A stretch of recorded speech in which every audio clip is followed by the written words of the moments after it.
抽丝剥茧，还原案件真相，探索人性真假善恶，大案纪实。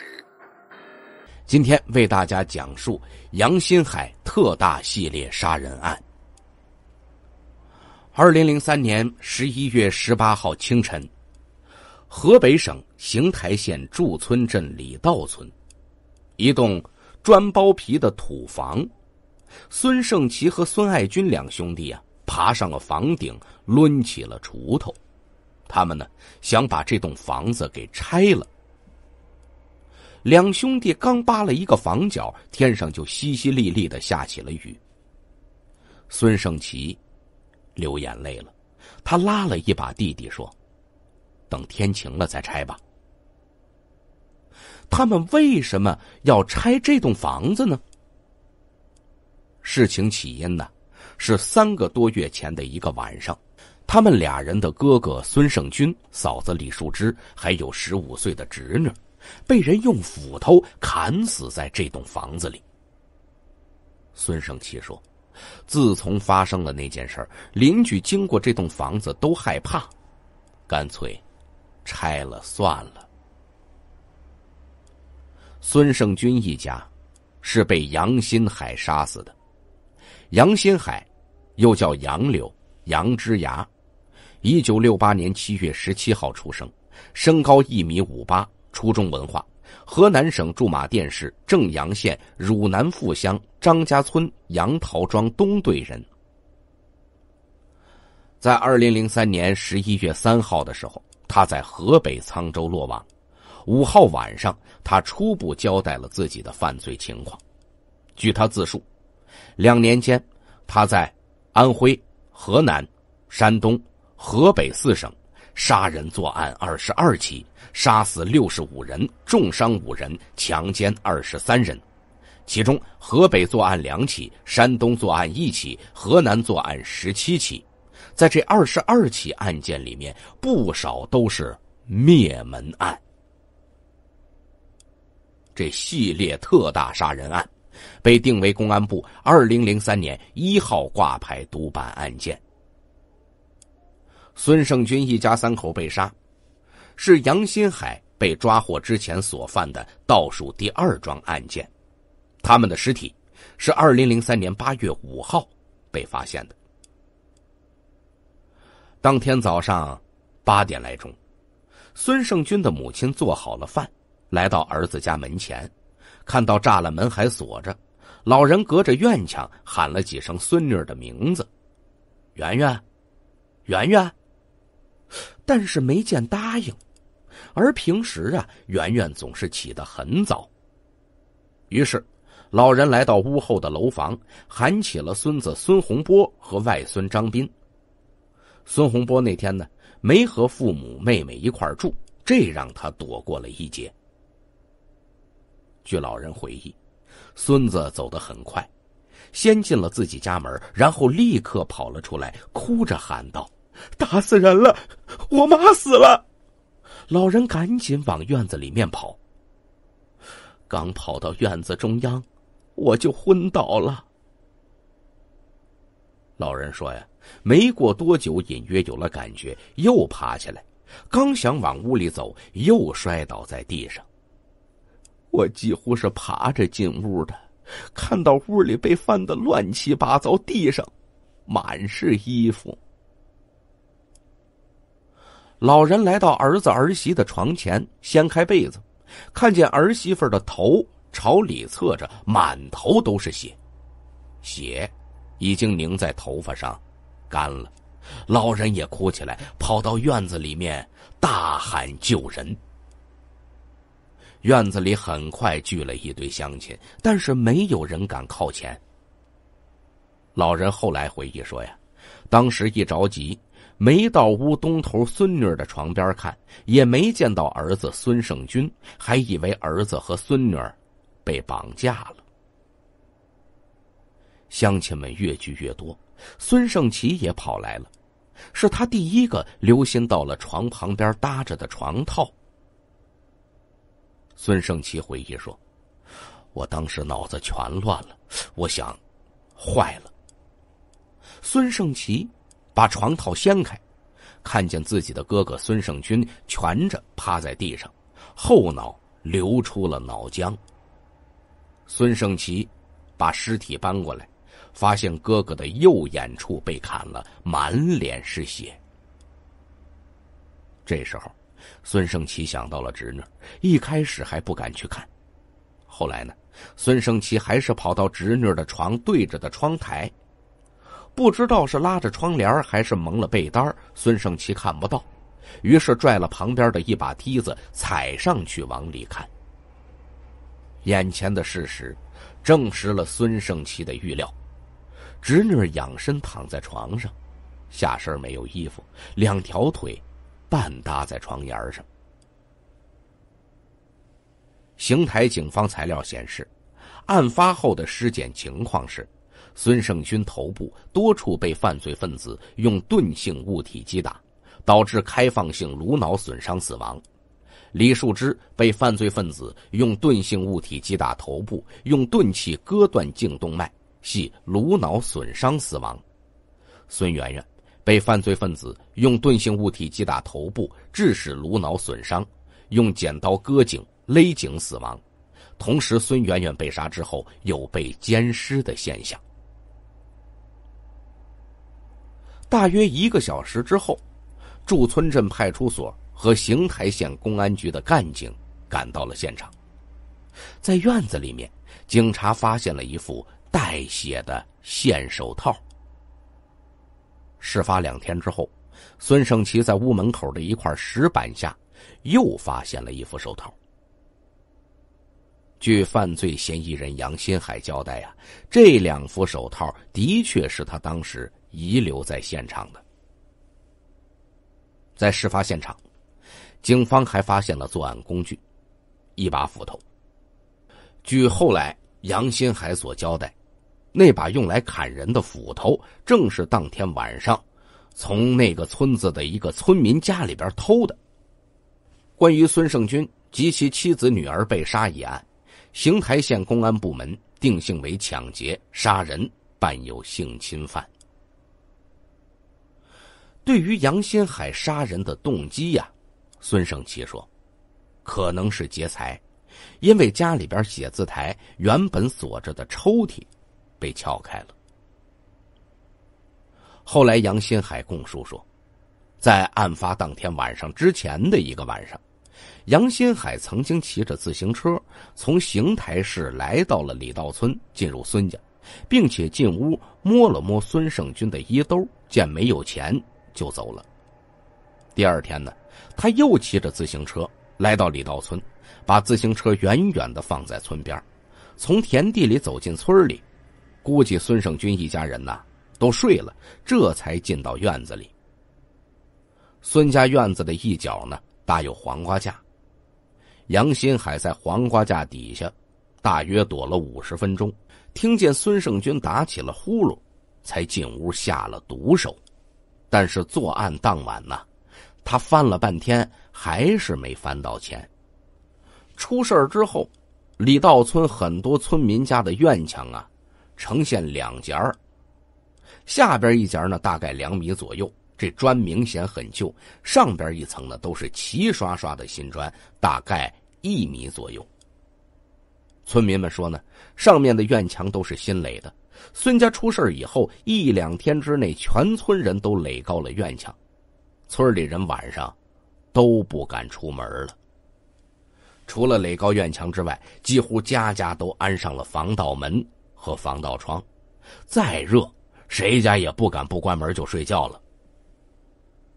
孙家养着2只猫。孙胜军的母亲说，那原本是孙女圆圆养的，圆圆死了之后，他就把猫抱了过去，替孙女养着。老人说他最疼爱的就是孙女。圆圆人聪明又会说话，每次考试都是班里前5名。案发之前，圆圆刚考上初1，去学校刚领了新书，就等着开学了。出事之后，家人把这些新书都烧给了圆圆。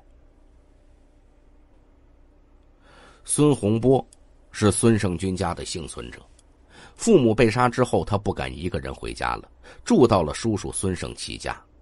他就连上厕所也得有人陪着。孙洪波在案发之后也就辍学了。这是杨新海在河北邢台做的一起案子，而他作案最多的是在河南，有17起是在河南犯下的。驻马店西平县宋集乡翟河村是杨新海在2002年10月22号来到过的一个地方。范春和是这个村子的农户，他们一家出事儿啊，是在2002年农历9月16晚上。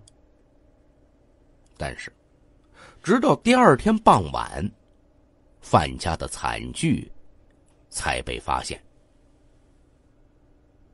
刘文珍是范春和的西邻。2002年农历9月17早上7点多，他从范春和家院子前边走过，发现这院门啊还没开，从里边呢传来一群猪的叫声。范春和的媳妇儿啊马上就快生了。刘文珍就琢磨着说，农村开门不会这么晚呢。当时就想，范春和肯定是陪媳妇儿上医院去了。他的媳妇儿吴清华怀的第二胎已经8、9个月，就快生了。到晚上8点多，刘文珍在一个同乡家看过电视回家，范春和家呢仍然是一团漆黑，院里的猪叫声更响了。刘文珍扭头去了范春和的父母家，告诉他们，春和家呀一天都没人在家，你们是不是去给他家喂一下子猪呢？随后范春和的四哥范春华成为案件现场的第一个目击者。见院门没开，范春华就从墙头上翻了过去，但奇怪的是，房屋大门已经开了一条缝。他掏出手电筒，推开大门，然后进入他们卧室。突然出现在眼前的一幕把范春华吓呆了，赶紧跑出来叫人。在范春华眼前，范春和6岁的女儿仰躺在地面上，头上有血。范春和趴在床上，妻子吴清华身上还盖着被子。范春华用手一摸呀，范春和的身体已经冰凉发硬了。范春华后来回忆的时候说，当时我就知道人死了，我还以为他们是怄气之后服药自杀的，没想到跟凶杀联系在一起。后来我大哥家的孩子提出报警，我们这才拨打了110。再次走近的时候，范春华这才看到弟弟一家人头上的血窟窿，估计是用锤子砸的，这才想到可能是凶杀。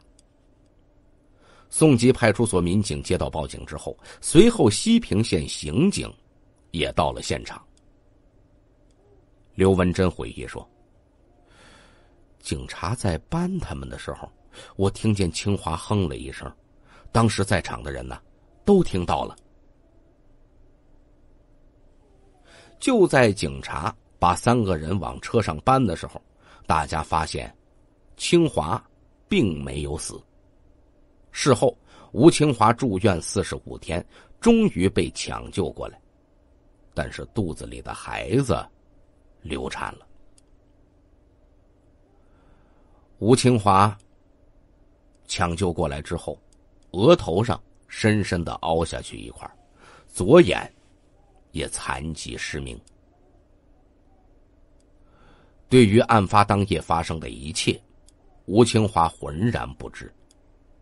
到现在为止，他的精神状态仍然不算特别的好。这件事情发生过之后，毛庄村几乎家家都装了铁门，村里乡里也组织了夜间巡逻，每10个人一组。一直持续到了第2年的春节。这只是杨新海做的22起案件之中的2起。同样是在河南省驻马店市西平县，在杀害范春和之前，杨新海于2002年12月6号就来过了一次。那一次啊，受害者是仁和乡三河村刘庄自然村的刘占伟一家4口。在2002年12月6号，刘占伟和他的母亲、媳妇儿、儿子、女儿一家5口遇害。刘占伟当时68岁的父亲刘中元，因为住在相邻的新楼房里边看门而幸免于难。刘占伟的父亲刘中元一提起当时的情景，他依然掩饰不住内心的悲痛。他说：新楼啊，他们一天都没睡过，我一个人住了2层楼啊。本来准备啊，在11月初6搬进来，没想到初3就遇到了灾祸。老人呐，断断续续地回忆起一家人惨遭不幸的前前后后。在2002年正月的时候，儿子刘占伟呢，扒掉了旧平房，开始来建造新楼房。到农历11月，基本就装饰完了。刘中元呢，每天到新房里边看门，老伴儿、儿子、儿媳妇儿、10岁的孙子和7岁的孙女住在刘中元3弟的空屋子里面。11月初3早上7点多，刘中元觉得跟往常有点不一样。每天这时候啊，不是孙子就是孙女过来喊我去吃早饭，怎么今天到现在还没来喊呢？刘中元决定自己过去看一下。前几天刚下的雪，这雪刚化，路上都是泥。刘中元先到厨房一看，没动烟火，这不对呀，平时这点应该做饭了呀。他就开始敲大屋的门，敲了几声呢，没有敲开。仔细一看，铁门栓呢是从外边插上的。他拉开门栓，先到老伴儿和孙女住的东屋，叫老伴儿，没人答应。进房之后，看见老伴儿眼睛在眨，可是呢，说不出话来。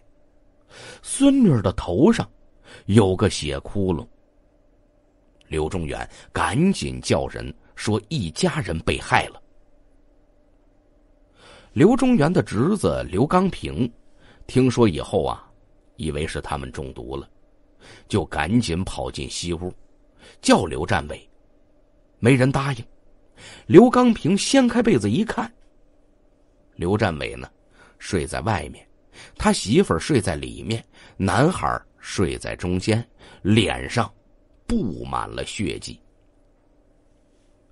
警察到场之后，把刘占伟的母亲送去医院抢救，10天之后抢救无效死亡，而其他的4个人被发现的时候就已经身亡了。刘占伟用光所有积蓄，甚至又借钱建起的2层楼房，由刘中元老人一人驻守。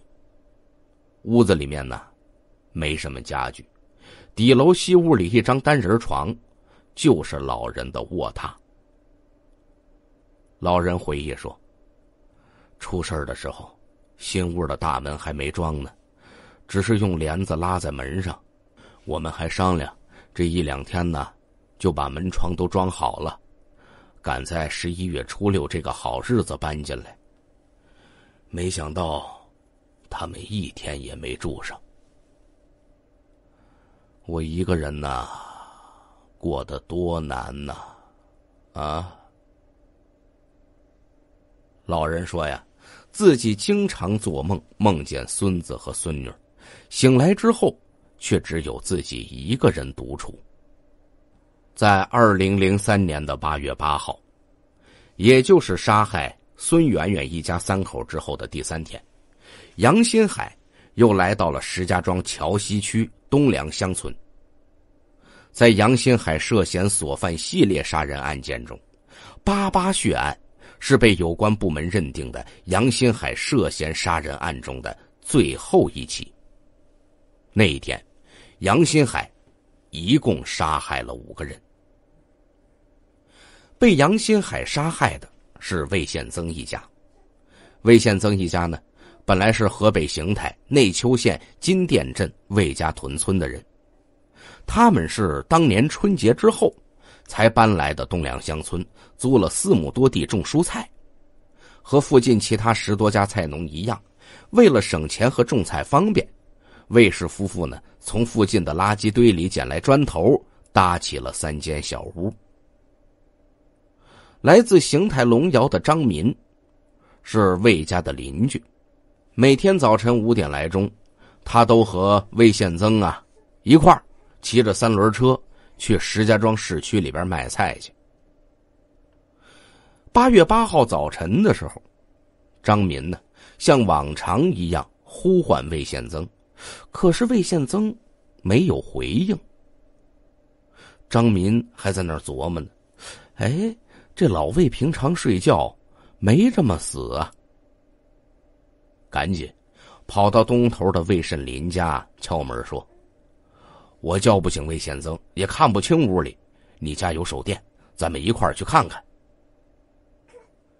魏慎林跟着张民来到了魏宪增家窗前，俩人用手电朝屋里边一照，俩人同时叫喊，出事了，出事了。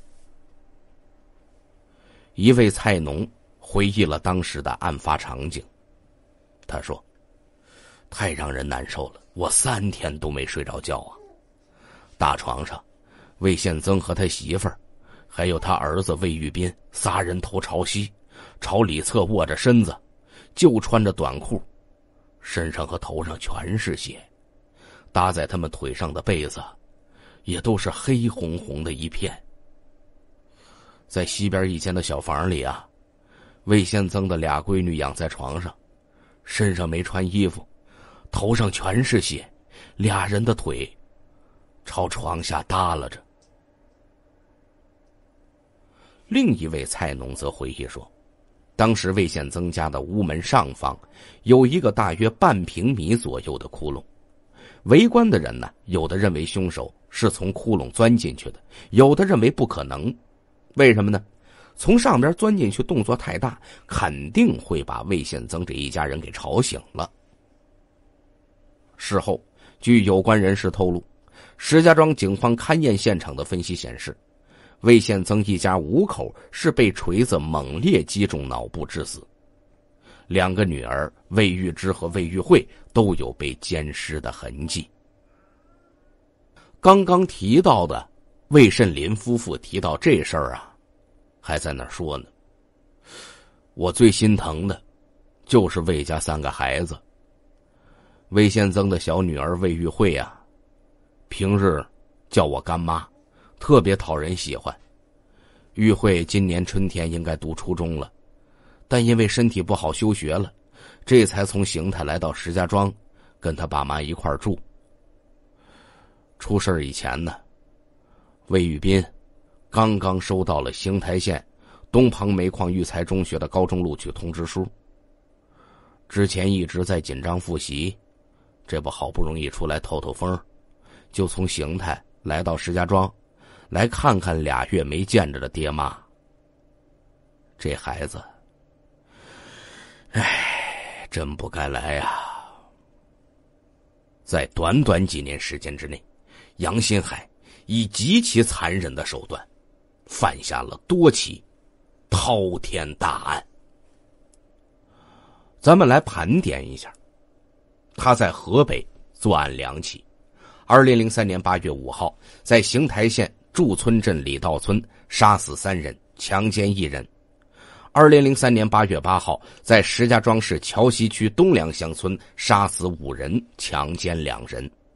在山东作案一起，2003年4月在曹县桃源乡3里寨村杀死2人，强奸1人；在安徽作案2起，2000年冬在阜阳市杀死3人，强奸1人；2002年在临泉县苗岔镇杀死3人，强奸1人；在河南作案17起，2001年在临颍县巨陵乡纺车刘村杀死3人，强奸1人；2002年7月28号在邓州市杀死4人，强奸2人；2002年10月22号在西平县杀死2人，强奸1人，重伤1人；2002年11月8号在上蔡县杀死4人，强奸2人，重伤1人；2002年11月16号在尉氏县杀死2人，强奸1人；2002年12月4号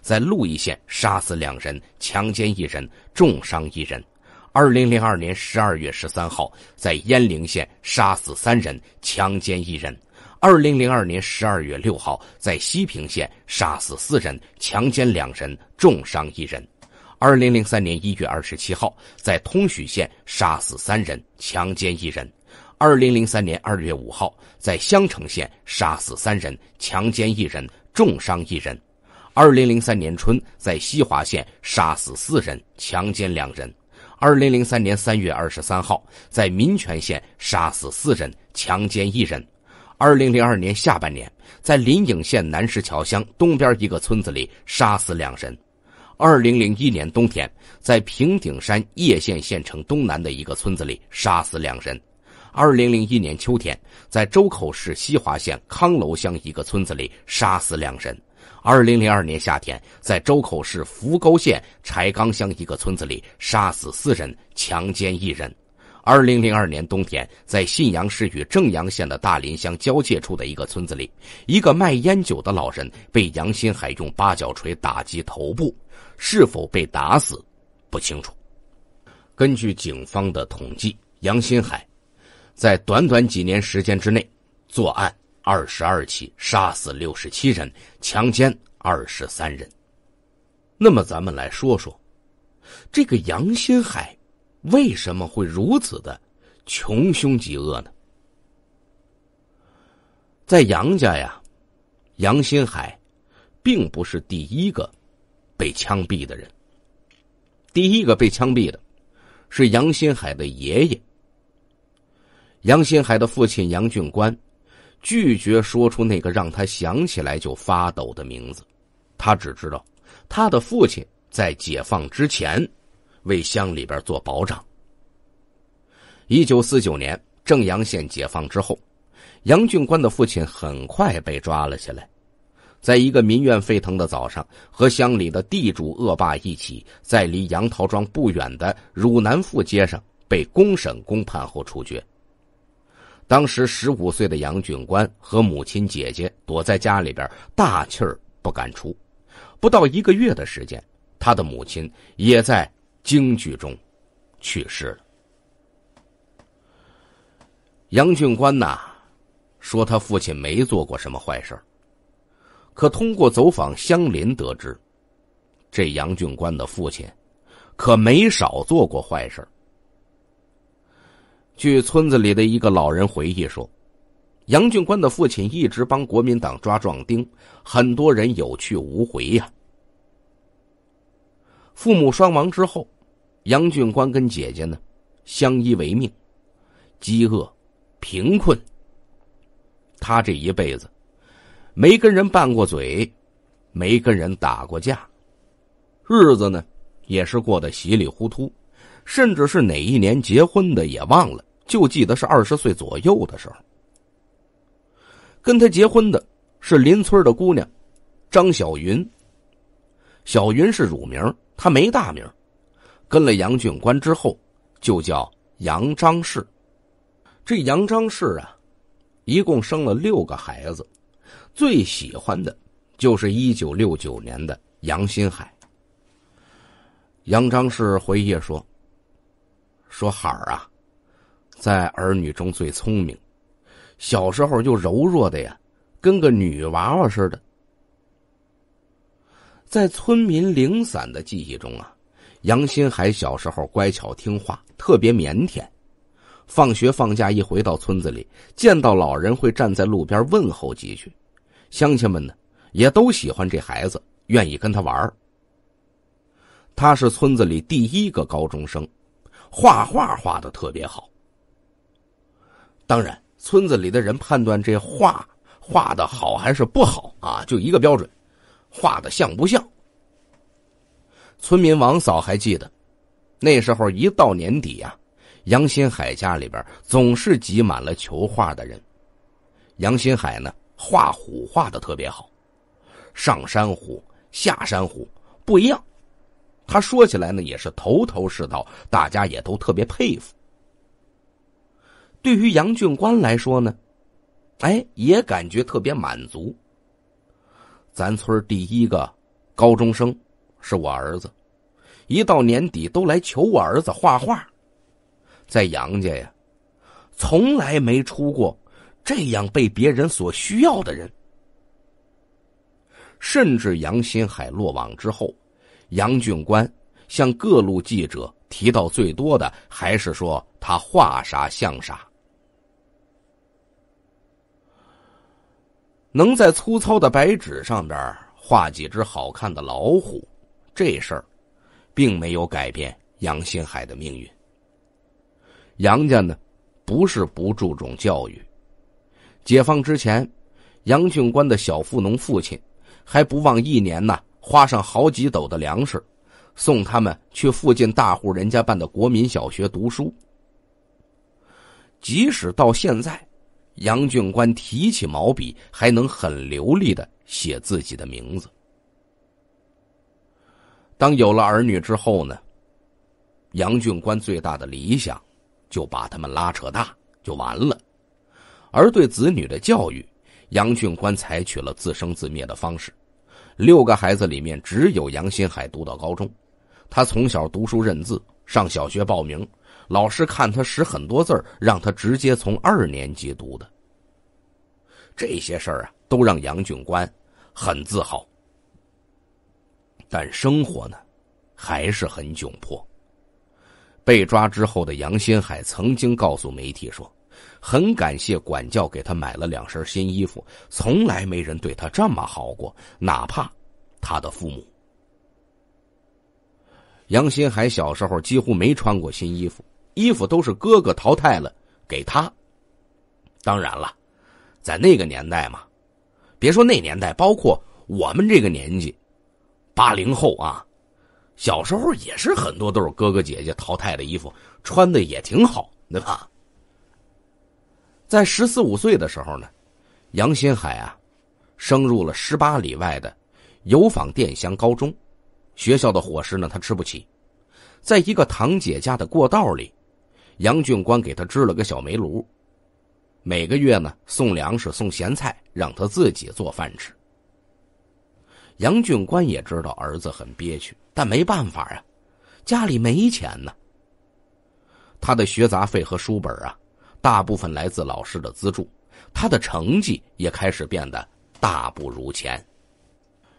杨俊官呢，没教过孩子们知识改变命运的道理。在他的眼里边，命运就像是一只鼻子特灵的狗，你甭管钻到哪儿，他都能找到你，咬上你几口。杨俊官最常说的话是，不认命，那你说咋办呢？杨新海就选择了认命。1985年春天，高3下学期开学不到2个月，他捎信儿给父亲说粮食没了。当杨俊官用架子车拉着几袋粮食到学校之后，发现儿子已经在1周之前出走了，去向不明。1个多月之后，杨俊官得知杨新海啊去了他二哥打工的地方河南焦作。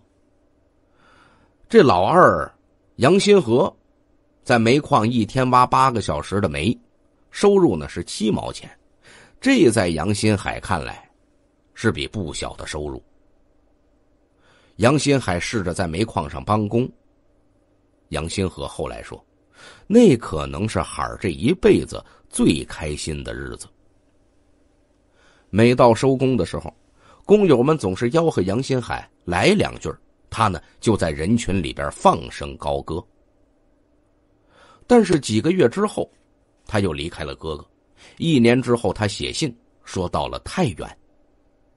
杨俊官奔波了好几天，在一个简陋的工地上找到了儿子，叮嘱他呀好好干。杨新海使劲的点头，走的时候呢，这爷儿俩哭得可厉害了。那是杨新海最后一次跟家人交心。之后他南上北下干过不少工作，当然呢也开始干一些偷偷摸摸的事情，被拘留、劳教、判刑，家人呢也只是稍微听他说过只言片语的。杨新海第一次被劳教是1988年在西安，期限是2年，放出来刚1年，他又因为盗窃在石家庄被劳教1年。1996年因为强奸未遂在河南被判5年徒刑。杨新河到新郑的监狱去，叮嘱杨新海好好改造，说杨新海啊也应承下来了，不过情绪有点冷。这是哥俩最后一次见面。在这之前，杨新海曾经回家过几次，短暂的住过一段时间。他还曾经买来卡拉 OK 的系统，家里边唱歌。后来杨俊官不乐意了，说这玩意儿太吵了，还死费电。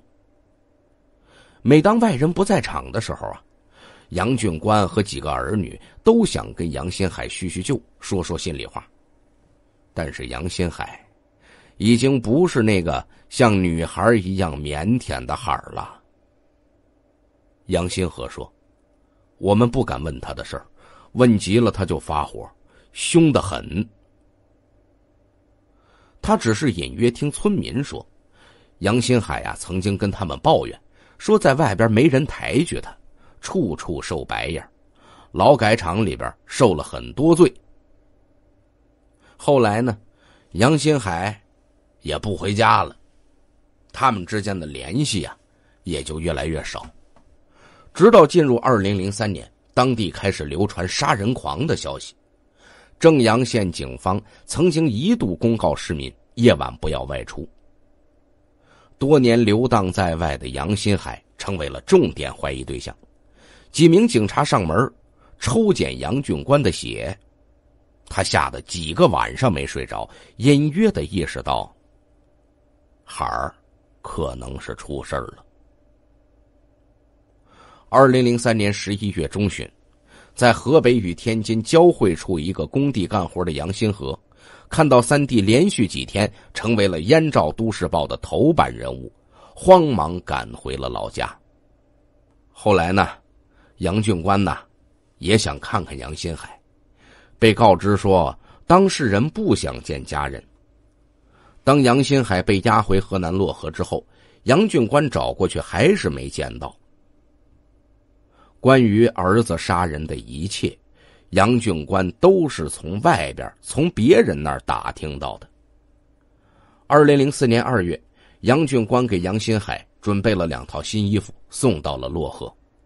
不到3天，衣服就退了回来，还有一纸通知，说已经执行死刑，让他去漯河收尸。漯河市政府大院里边，有人递给杨俊官一个骨灰盒。一辈子唯唯诺诺的杨俊官突然变得强硬起来。为啥不让案件失手啊？咋知道这是谁的骨灰呀？杨新海的骨灰呀，杨俊官还真就没领。后来杨俊官也是一病不起，病中的杨俊官并不怕死，他甚至会想到下辈子我这命可能会好点吧。而杨新河呢，对弟弟的事儿一直心存怀疑，说我弟弟瘦得跟猴子似的，他咋能杀那么多人呢？我哪天闲了呀，我得顺着他作案的那些地方走一趟，去看看具体咋回事。他的话马上招致了杨俊官的不满。杨俊官说：“那么大的案子，还会冤枉他了？人都枪毙多少年了？你省点力气，省点钱吧。”一步错，步步错。杨新海从一开始的小偷小摸，再到后来的抢劫强奸，一直到最后连续杀害67个人，成为了杀人狂魔。